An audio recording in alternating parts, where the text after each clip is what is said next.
kita kena bersedia.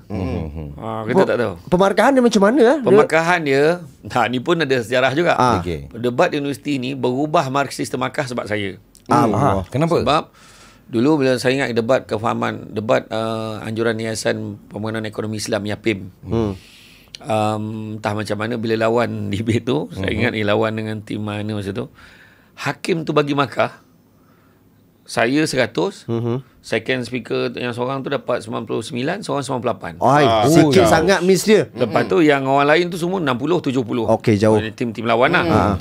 Jadi ketua hakim sampai jumpa saya. Aku masalah betul dengan kau ni, kata. Agaknya kau ni cakap jadi fatwa terus ke apa? Sampai 100 bagi markah kat kau macam sempurna sangat. Perfect. Jadi semenjak daripada tu, dia tak nak jadi, akan jadi tak aniaya.